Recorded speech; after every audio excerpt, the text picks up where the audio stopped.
Добър ден и добре дошли в моя канал. Аз съм Ваша Маша и не съм изкуствен интелект. Моят интелект е напълно естествен, в което ще се убедите по купищата грешки, които ще допусна в следващото изпълнение, както и в изфалшивяването на места.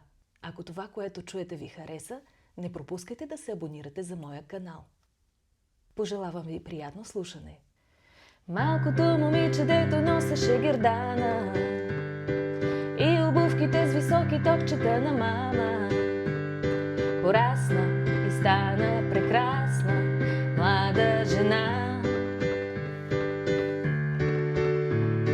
Плитките и падалките отшумяха, щурите маниери малко се прибраха. В света на големите свечни дилеми се озова. Сега е жена, красива, ранима и слабостта е нейната сила. Знае кога трябва да отговори или с мълчание да победи. Тя е жена, непримирима, знае кое я прави щастлива, не вярва на думи, хората оценява само по дела. Искаше да е принцеса, но и мина.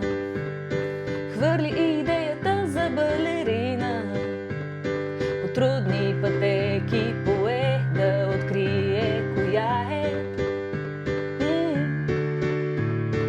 Бореше се да е равна с мъжете, но оказа се, че малко по-напред е. Отстъпи, излезе и скъпо, но го прие. Сега е жена, красива, ранима и слабостта е нейната сила. Знае кога трябва да отговори или с мълчание да победи. Тя е жена, непримирима, знае кое я прави щастлива, не вярва на думи, хората оценява само по дела. Но си остави за спомен частица дете. В трудните мигове с него говори, за да се почувства добре.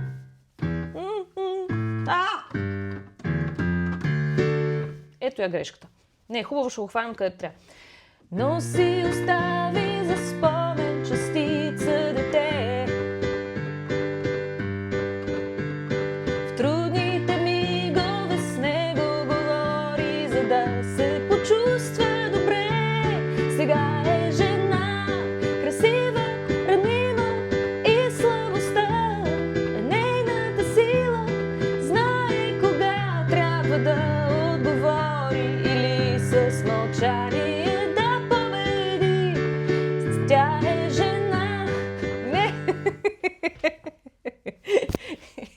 А сега убедени ли сте?